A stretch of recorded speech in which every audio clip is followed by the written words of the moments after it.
అందరికీ నమస్కారం. ఇటు శేఖర్ నా చిన్నటి మిత్రుడు, ఇప్పుడు బ్లడ్ బ్యాంక్లో సిఇఓగా ఉన్నాడు. అలాగే మరొక మిత్రుడు సిజస్ నాయుడు, ఈయన సిఎఫ్ఓగా ఈ బ్లడ్ బ్యాంక్కి తన సేవలు అందిస్తున్నాడు. సార్ మీకు అందరికీ తెలుసు, స్వామి నాయుడు అలుపెరగని సైనికుడిలాగా మనల్ని తన జీవితాన్ని అంకితం చేసి ఇట్లా కొనసాగిస్తాడు. అది నాకు ఎనలేని స్ట్రెంగ్త్. వీళ్ళందరూ నాకు వెన్నుదన్నుగా ఉండి ఈ కార్యక్రమం, ఈ బ్లడ్ బ్యాంక్, ఇతర సేవా కార్యక్రమాలు ఏది తలపెట్టినా సరే సజావుగా ముందుకు సాగడానికి మీరందరూ కూడా నేను సైతం అన్నట్లుగా మీరందరూ ముందుకు రావటం. కాబట్టి ఇది ఈ రోజున నిరంతరం జీవనదిలాగా ఈ సేవా కార్యక్రమం సాగిపోతూ ఉంది. రేపొద్దున మనం ఎక్కడున్నా, ఎలా ఉన్నా, ఏమైనా ఈ సేవా కార్యక్రమం మాత్రం ఆగదు. ఇది నిరంతరం ముందుకు సాగిపోతుంది. దాని ప్రకారం ప్రారంభమైంది. నా రక్తం పంచిన, రక్తం ఇచ్చిన నా తమ్ముళ్ళు, నా సోదరిమణులు, వీళ్ళందరి యొక్క సహకారంతో ఇది కొనసాగుతుంటుంది. ఇది జీవితంలో నాకు ఎనలేని సంతృప్తి. దానికి కానీ ప్రతి ఒక్కరికి నా హృదయపూర్వక ధన్యవాదాలు ఎప్పుడూ తెలియజేసుకుంటూనే ఉంటాను. ధన్యుడిని. మనం ఏదైనా ఒక మంచి చేయాలి అని అనుకుంటే దాని ప్రతిఫలం ఆశించకూడదు. మన లక్ష్యం ఏమిటి, అది చేరుకోవడం కోసమే మన ప్రయత్నం ఉండాలి తప్ప దాని పర్యవసానం ఏమిటి, దాని ఎండ్ రిజల్ట్ ఏంటి, దాని ప్రతిఫలం ఏంటి అనేది మాత్రం ఆశించకూడదు. అలా ఆశించి నేను చేయలేదు. ఈ తలపెట్టినప్పుడు రక్తం అనేది ఇవ్వటం అనేది చాలా గగనం. ఎవరు ఇచ్చేవాడు కాదు, ఇవ్వడానికి మానసిక ధైర్యం కూడా లేదు ఎవరికి. ఇస్తే ఏమైపోతాం, బలహీనపడిపోతామేమో అన్నట్టు ఇవ్వలేని పరిస్థితి. ఆ ఇచ్చేవాడు ఎవరైనా ఉంటే కనుక బ్లడ్ బ్యాంక్ వెళ్తే 4 డబ్బులు వస్తాయి అంటూ గట్టిగా పేదరికంలో ఉన్నవాళ్ళు, కూలీ నాలి చేసుకుంటున్నవాళ్ళు, వాళ్ళు మాత్రమే ఆ బ్లడ్ బ్యాంక్, ఆయా బ్లడ్ బ్యాంక్స్ వాళ్ళు వాళ్ళకి తీసుకుని వచ్చి డబ్బులు ఆశ చూపించి ఆ బ్లడ్ని తీసుకునేవాడు. అంతే తప్ప నిజంగా ధారాళంగా ఈ రోజున మీరు అందరూ ఇస్తున్నట్లుగా అలా ఇచ్చే రోజులు కాదు. అలాంటి పరిస్థితిలో నేను ఎన్నోసార్లు చెప్పాను, కానీ మరొకసారి చెప్పుకోవాలనిపిస్తుంది. మనం రక్తం దొరకక, సమయానికి అందక ఎంతోమంది చనిపోతున్నారు.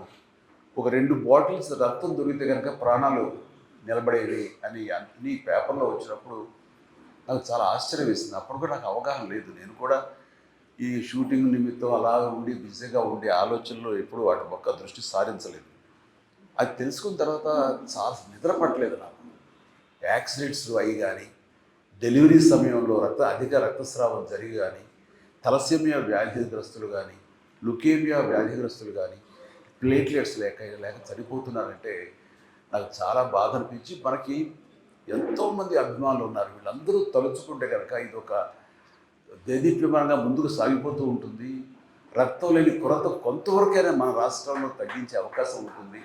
అంత పొటెన్షియాలిటీ ఉంది, అంత శక్తివంతులు వీళ్ళు అన్గైడెడ్ మిసైల్స్ లాంటి వాళ్ళు. వీళ్ళని గైడెడ్ అంటే సరైనటువంటి సక్రమంగా మార్గం చూపగలిగితే కనుక వీళ్ళందరూ కూడా అద్భుతమైన సమాజ సేవకులు అవుతారన్న ఆ స్ఫురణకు రావటం.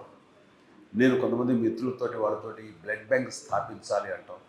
స్వామినాయుడు, నువ్వు పూర్తిగా దీనికి అంకితమై ఉండాలి అంటే తనతో ఉన్నటువంటి మిగతా అభిమానులకు ఉన్నటువంటి సత్సంబంధాల దృష్ట్యా వాళ్ళంతా నేను అనుకున్నాను, ఎంత నేను మోటివేట్ చేసినా, ఎంత వీడియోల ద్వారా, షార్ట్ ఫిల్మ్స్ ద్వారా, నా క్యాసెట్స్ ద్వారా, ఆడియో మెసేజ్ ద్వారా ఎంత ఇచ్చినా సరే వస్తారంటారా? ఎందుకంటే ఎవరి ప్రాణం వాళ్ళకి భయం. రక్తం ఇస్తే మనం బలహీనం అయిపోతామేమో, రక్తం ఇస్తే కనుక మనకి రక్తలేమి వ్యాధి వస్తుందేమో అంటూ అలాంటి అపోహలు ఉండే రోజుల్లో కొంతమంది అయితే కనుక మరీ రక్తం ఇస్తే కనుక అది వచ్చే జన్మలో మళ్ళీ మనకి ఏదో కొలాపడతాం, ఏదో ఇలా చించి కావాలని చెప్పేవాడు. అండ్ ఆ సమయంలో వాళ్ళకి ఆశ చూపించాను. నన్ను కలవాలనుకున్న వాళ్ళు, నన్ను మీట్ అవ్వాలనుకున్న వాళ్ళు, నాతో ఫోటో దిగాలనుకునే వాళ్ళు ఎవరైనా ఉంటే ముందు రక్తం ఇచ్చారంటే అప్పుడు ఇస్తానని. దానికి కొంత ఉత్సాహమైన కుర్రవాడు ధైర్యం చేసి వచ్చాడు. వచ్చిన తర్వాత వాడు ఇచ్చిన తర్వాత రక్తం అనేది అది పెద్ద ఇబ్బంది కాదని వాళ్ళకి అర్థమైంది. సో వాళ్ళు ఎంకరేజ్ చేయడం కోసం ఇచ్చారు. వాళ్ళ సరదా తీరిపోయింది. మళ్ళీ నెక్స్ట్ ఇస్తారంటారా వాళ్ళు వచ్చి? ఎవరేమో. ఇట్లా ఎంతమంది 1 or 2 ఇయర్స్ తర్వాత నా ఫ్యాన్స్ అందరు తలా ఒకసారి బ్లడ్ ఇచ్చేవాళ్ళు అవుతారు, ఒక ఫోటో దిగేసేవాళ్ళు అవుతారు, వాళ్ళు సంతృప్తి చెందుతారు. ఆ తర్వాత ఇది కొనసాగాలంటే ఎంత కష్టం కదా అనే డౌట్ ఉండేది నాకు. కానీ నా డౌట్ని పటాపంచలు చేస్తూ ఒకసారి ఇచ్చిన వాళ్ళు ఈ రోజుగా మీలో ఉన్నారు. అట్లాగా 25 సార్లు, 30 సార్లు, 100 సార్లు, 150 సార్లు ఇవ్వడం జరుగుతుంది అంటే కనుక మీరందరూ ఆ సేవా కార్యక్రమంలో ఉన్నటువంటి ఆ మాధుర్యాన్ని, ఆ సంతృప్తి అది అందరూ అనుభవిస్తున్నారు కాబట్టి ముందుకు వచ్చి ఇంకా ఇది ఇలా కొనసాగుతుంది. అదే దృష్ట్యా నేను కూడా ఈ సేవా కార్యక్రమాలు చేస్తూ ఉన్నాను, ఇంకా కొనసాగిస్తున్నాను. నా తర్వాత చరణ్ అదే విధంగా తను కొనసాగించాలనుకుంటున్నారంటే కనుక అందులో ఉండేటటువంటి సంతృప్తి అంతా ఇంత కాదు. ఏదైనా సరే నేను ప్రతిఫలం ఆశించకూడదు, తిరిగి ఇలా బౌన్స్ బ్యాకే వస్తుంది, మనం మంచి చేస్తే మంచి వస్తుంది, చెడు చేస్తే చెడు వస్తుందని ప్రగాఢంగా నమ్మేవాడిని. కానీ అది ఆశించి కాదు, మన ధర్మంగా నేను నెరవేర్చుకుంటూ వెళ్ళిపోతుంది. సమాజం నాకు ఇంత ఇచ్చినప్పుడు ఈ సమాజం రుణం ఏమిచ్చి తీర్చుకోవాలని ఉత్తమ మాటలు అంటాం కాదు, ఇలా ఇచ్చి తీర్చుకోవాలనేది నేను ప్రాక్టికల్గా చేస్తాను. ఇందాక అమర్నాథ్ రెడ్డి అన్నట్లుగా ఏదైనా సరే చేసి ఆ తర్వాత చెయ్యండి అని చెప్పడం అనేది కరెక్ట్. ఎందుకంటే మనం ఎవరైనా వైపు ఇలా చూపించినప్పుడు 3 ఏళ్ళు మన వైపు చూపిస్తుంటాయి, కాబట్టి నువ్వేం చేసావు సమాధానం చెప్పడం దానికి సమాధానంగా నేను ప్రారంభించి ఆ తర్వాత చెయ్యండి అంటారు. నాకు ఒక గట్ ఫీలింగ్ ఉంటుంది, నాకు ఒక ధైర్యం ఉంటుంది. సో అలాగే నేను చేయటంలో కృతకృత్యుని అయ్యాను ఈ రోజున.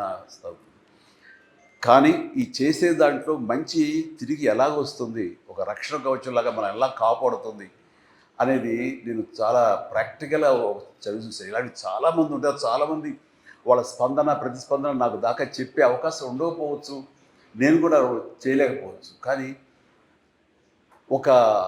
ఈ మధ్య సంవత్సరాల్లోనే అది అందరికి తెలిసిన విషయం ఏంటో చాలామంది, నేను పిఎం గారి తోటి ఒక అల్లూరి సీతారామరాజు విగ్రహావిష్కరణ సభలో పాల్గొన్నప్పుడు అది చూసి ఒక వ్యక్తి, ఒక రాజకీయ నాయకుడు అండ్ కొన్ని అవాకులు చవాకులు పేలాడు నా మీద. అప్పుడే రాజకీయాల్లో లేను, రాజకీయాలు వద్దనుకు దూరంగా వచ్చేసిన వాడిని. అయితే నా మీద ఏదో గౌరవంతో నన్ను ఎంకరేజ్ చేయాలనో, లేకపోతే ఆ జిల్లా వాడిని కాబట్టి, పశ్చిమ గోదావరి జిల్లా వాడిని కాబట్టి, అక్కడ ఒక సెలబ్రిటీని కాబట్టి నన్ను అక్కడ ఆ కార్యక్రమంలో నన్ను కూడా అక్కడ పార్టిసిపేట్ చేసేలా అవకాశం ఇద్దామనో ఏదో ఆయన పిలిచారు. సరే వెళ్ళారు. కానీ ఆ సదరు వ్యక్తి నా మీద అవాకులు చవాకులు మాట్లాడు, దానికి అర్థం లేదు, ఏమీ లేదు. నేను ఒకటే, అది నేను కానప్పుడు అది నన్ను అంటదు, నన్ను తాకదు, నేను ఫీల్ అవ్వను. ఆ అన్నవాడి నోరే అది అతని స్వభావం. సో నా స్వభావం ఏంటంటే నేను అలాంటి వాటికి స్పందించను, ఏమి చేయను. కానీ నన్ను ప్రేమించే వాళ్ళు స్పందించకుండా ఉండరు. వాళ్ళ స్పందన ఎలా ఉంటుంది అంటానికి ఈ ఉదాహరణ చెప్పాలనుకుంటున్నాను. అదే వ్యక్తి ముంపు గ్రామాలకి ఈస్ట్ గోదావరికి వెళ్తే ఒక ప్రౌఢ ఒక అమ్మాయి, బిడ్డ తల్లి, ఒక మోదుబురు రైతు ఫ్యామిలీ లాగా ఉంది, రిచ్ ఫ్యామిలీ. ఆ అమ్మాయి ఆ వ్యక్తిని నానా దుర్భాషలు ఆడుతూ ఏకంగా తిడుతూ ఉంటే తలంచుకుని అలా కాము వెళ్ళిపోతున్నాడు ఆ చిన్న పడవలో. మళ్ళీ తిరిగి వస్తావు కదండి, ఎంత చూస్తాను అని మాట్లాడుతుంటే నేను ఎవరో నాకు ఆ క్లిప్పింగ్ ఎక్కడో నాకు తారసపడి నేను చూశాను. మామూలుగా ఫ్యాన్స్ రెచ్చిపోవడం ఇలా ఉంటే కనుక అనవసరం చేస్తున్నారే, లేకపోతే బాగున్నాయి, ఎందుకో సర్లే వాళ్ళ ఆవేశం అలాంటిది అంటూ మళ్ళీ సర్దుకుంటాను. కానీ ఆ అమ్మాయిని చూస్తుంటే, ఆ గృహిణి నాకు చాలా ఆశ్చర్యంగా అనిపించింది. చూస్తుంటే మనలాంటి మాస్ ఫాలోవర్ లేదు, చాలా క్లాస్ లేడీ. నాకు ముచ్చట కలిగి ఎవరు ఆవిడ, ఎందుకు ఒకసారి రమ్మనండి నేను అన్నాను. రావటం కుదరలేదు అనుకుంటా, సారీ ఆవిడెవరో తెలుసుకుంటాండి అన్నాను. తెలుసుకుంటే వీడియో ఒకటి అమ్మాయిది ఇంటర్వ్యూలా చేస్తే అది నాకు పంపించారు. అది బయటకు కూడా సర్క్యులేట్ కాదు నా పర్సనల్గా. ఆవిడ అన్నమాట ఏంటంటే, ఆయన మాకు ఏదో పెద్ద మాటలు మాట్లాడింది అనుకోండి, ఏదో భగవంతుడు దేవుడిని ఎవరిని చెప్పదలుచుకోలేదు. ఆయన మాకు చాలా ఆరాధ్యం అండి, అని ఏమో అంత ప్రేమిస్తావా, అంత ఇష్టపడతావా, ఈ సినిమా అంత బాగా చూస్తావా, అంత అభిమానం అంటే నేను అభిమానం కానే కాదు. సినిమాలు అంత సినిమాలు చూస్తాను, అలాగే ఆయనతో చూస్తాను తప్ప అభిమానిగా నేనేం ప్రేమ పెంచుకోను. మరి ఏంటమ్మా ఒక మాస్ అభిమానం కంటే అంతగా నువ్వు రెచ్చిపోయావు అక్కడ ఏంటంటే, ఆయన నా బిడ్డకు ప్రాణం పోసాడండి అని చెప్పేసి ఒక 8 సంవత్సరాల బాబుని రమ్మని పిలిచి ఆడు కూర్చోబెట్టి వీడియోనండి. వీడికి డెంగ్యూ వచ్చి రక్తం దొరకక ప్లేట్లెట్స్ తనకి ఇవ్వాల్సిన సమయంలో ఇవ్వలేక తను ఇంకొక 48 అవర్స్ 2 రోజుల్లో కనుక ఇవ్వకపోతే చచ్చిపోతాడు నీరసించిపోయి మంచానికి అతుక్కుపోయాడు. ఇది పరిస్థితి. అక్కడ రాజమండ్రి కానివ్వండి, కాకినాడ కానివ్వండి, ఏ ప్రాంతంలో ఏ ప్రభుత్వ ఆసుపత్రులు కూడా ఎక్కడ చూసారు బ్లడ్ దొరకని పరిస్థితి. చూస్తూ చూస్తూ బిడ్డ చచ్చిపోతున్నాడు. అదే ప్లేట్లెట్స్ ఉంటే కనుక బతుకుతాడు. ఎలాగని మేము అందరూ ఆలోచిస్తుంటే ఎవరో సలహా ఇచ్చారు, బ్లడ్ బ్యాంక్ ఫోన్ చేయమ్మా హైదరాబాద్కి, వాళ్ళు ఏదో మార్గం చెప్తారు వ్యవస్థ. ఎక్కడ హైదరాబాద్ అయ్యా, ఎక్కడిదయ్యా, ఎవరిస్తారు, ఏంటి, ఎలా రెస్పాండ్ అవుతారు, మాకు అందుబాటులో ఉంటారంటే ప్రయత్నం చేయమ్మా అన్నారు. ఇక్కడ ఫోన్ కాల్ రాగానే మన అద్భుతమైన స్టాఫ్, బాధ్యత గల మన స్టాఫ్ వెంటనే ఫోన్ అందుకుని సో స్వామినాయుడికి తెలియజేస్తే స్వామినాయుడు వెంటనే అక్కడ ఉన్నటువంటి మరి కొంతమంది ఫ్యాన్స్, మన ఫ్యాన్స్ ఎక్కడున్నా సరే వాళ్ళందరూ బ్లడ్ ఇక్కడ దాకా వచ్చి ఒక అవసరం లేదు, వాళ్ళందరూ గ్రూపులుగా ఏర్పడతారు. ఎవరికి ఏ గ్రూప్ బ్లడ్ కావాల్సి వస్తే వాళ్ళందరూ ముందుకు వచ్చి వాళ్ళు లైవ్లో బ్లీడింగ్ ఇవ్వడం జరుగుతూ ఉంటుంది. అట్లాగా రేర్ బ్లడ్ అయినా సరే ఆ కుర్రవాడిది 5-6 మంది కుర్రవాడు ముందుకు వచ్చి ఆయా హాస్పిటల్కి వెళ్ళి వాళ్ళు ఇవ్వడం జరిగింది. జరిగిన తర్వాత ఆ బిడ్డ బతికాడు, ప్లేట్లెట్స్ ఎక్కించడం బాగుంది. చెప్పండి అయ్యా, ఇప్పుడు నా బిడ్డ చేతితో చూస్తుండగా చనిపోయి బిడ్డని మరి బతికి బట్టగట్టాడు, ఇదిగో ఇలా తిరుగుతాడంటే మరి ఆయన నాకు దేవుడుగా ఏమవుతాడు అన్నారు. ఆ మాట మరి ఎందుకు అంతే మరి ఏమిటి అలాంటి ఆయన అంటాడా మన మాటలు, కానీ బుద్ధి జ్ఞానం ఉందా అంటూ ఆవిడేమో తిట్టేసింది, అయిపోయింది. అంటే మనం చేసిన పుణ్యం ఎక్కడికి పోదు, తిరిగి అది మనకి వెనకాల మనకి వస్తుంది. అందుకనే మీ అందరికి కూడా ఇలాంటి మంచి కార్యక్రమాలు మీరు చేయటం మూలంగా అది మీకు ఆశీస్సులు అయ్యి మీ బిడ్డల్ని, మీ తల్లిదండ్రులు, మీ ఇంటిని మీకు రక్షణగా ఉంటుంది. అందుకని ధర్మో రక్షిత రక్షత అంటారు. అట్లాగా మీరు మంచి పనులు చేస్తే అదే మంచి బౌన్స్ బ్యాక్ అయింది. ఇక్కడ శంకర్ మహంత్ గారు ఉన్నారు, మరి ఆయన సౌమ్యుడు, ఎంతో మంచి చేసి మంచి ఆలోచిస్తాడు, మంచిగా ఉండాలి, తన వంతు ఏదో సహాయ కార్యక్రమం చేస్తుండొచ్చు, ఆయన ఎన్నో పుణ్య కార్యక్రమం చేస్తుండొచ్చేమో. ఆయనకి సంబంధం లేకపోయినా సరే ఆ యొక్క ధర్మం అది ఆయన భార్యని కాపాడగా చేసింది తప్ప ఇందులో మా ఎవరి గొప్పతనం కాదు. అది ఆ విధి, ఈ ప్రకృతిని మీరు దేవుడు అంటారా, దేవత అంటారా, మరొకటి అంటారా తెలియదు.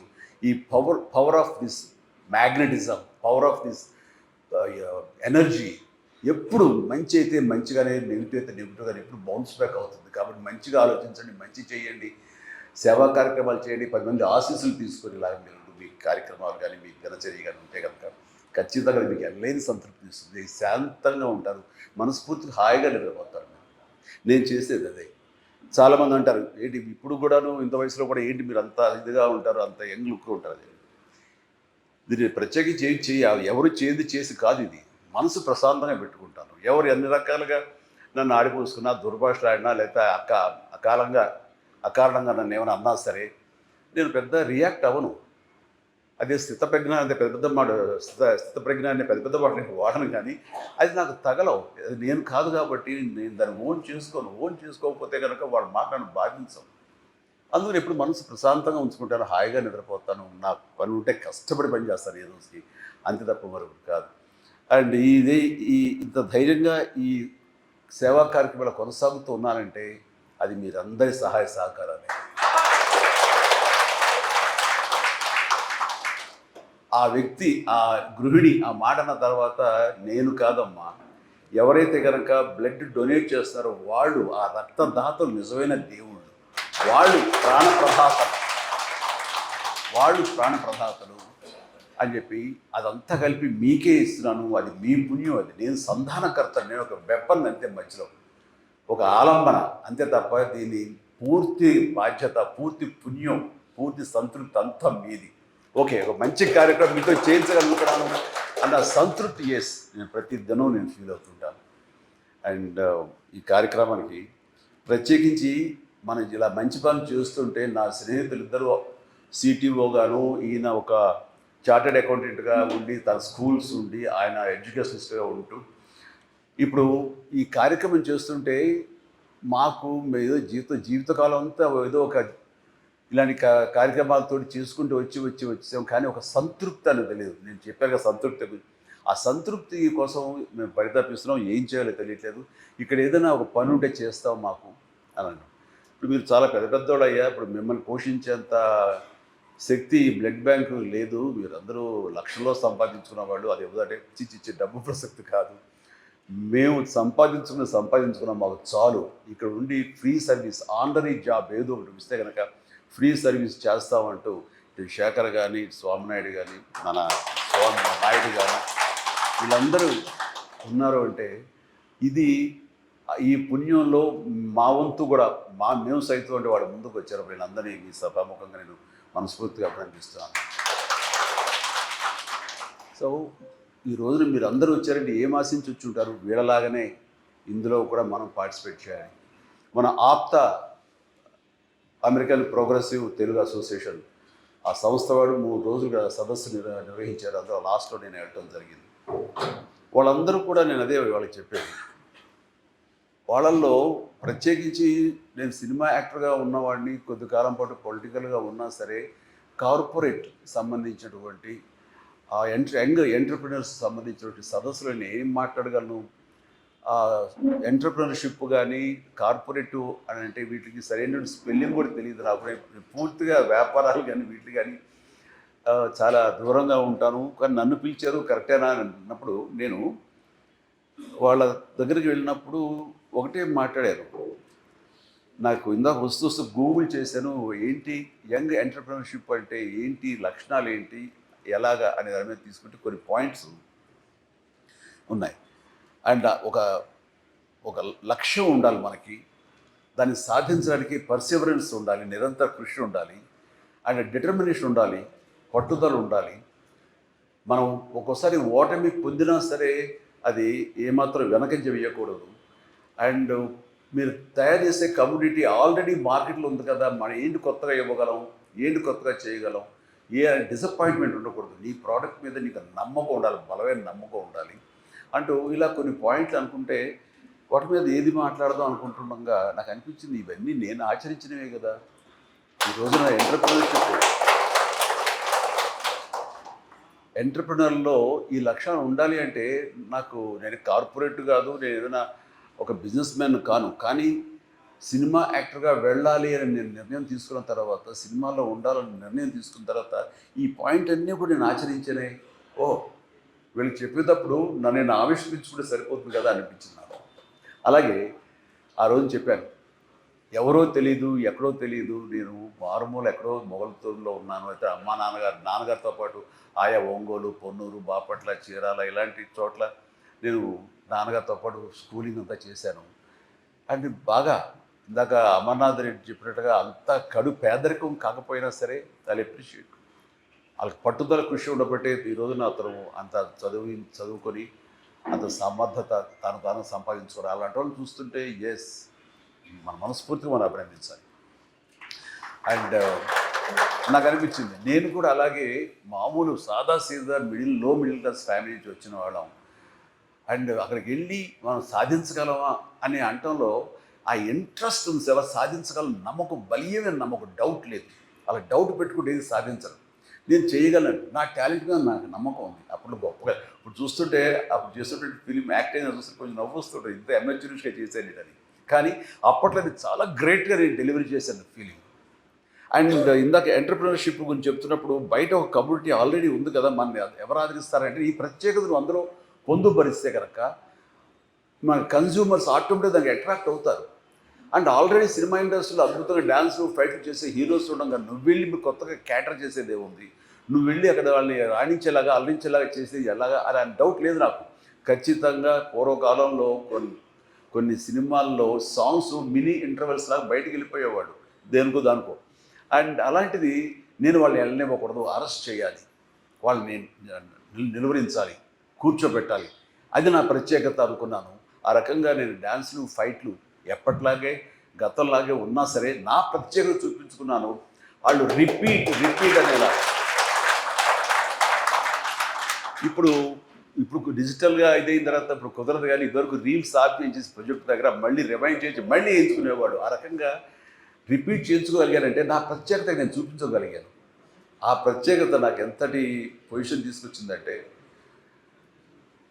ఎవరినో పెట్టి సినిమా చేద్దాం అనుకుంటే ఆ డిస్ట్రిబ్యూషన్ వాళ్ళు, ఆ డిస్ట్రిబ్యూటర్స్ వాళ్ళు ఇప్పుడు ఇప్పటిలాగా ఈ కొనుగోలు లేదు, బయర్స్ సిస్టమ్ లేదు, డిస్ట్రిబ్యూషన్.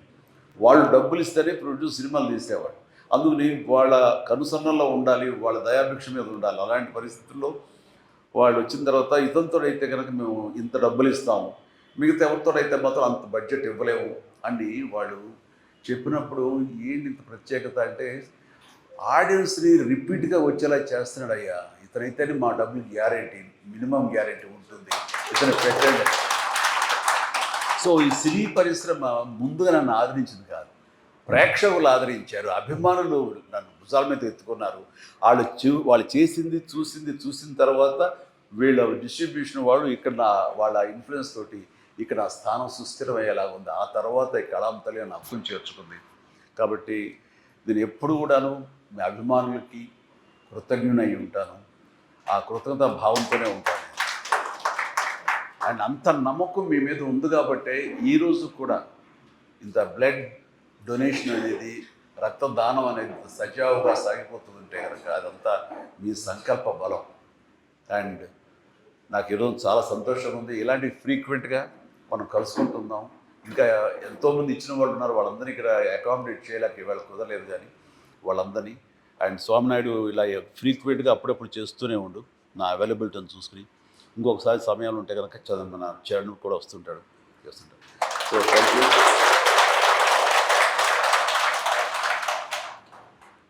ఇలాగా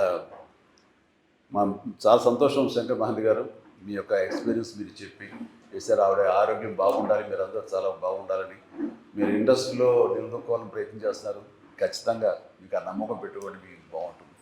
అండ్ ప్రతి వాళ్ళకి, మనిషికి ప్రతి ఒక్కరికి నా హృదయపూర్వక ధన్యవాదాలు.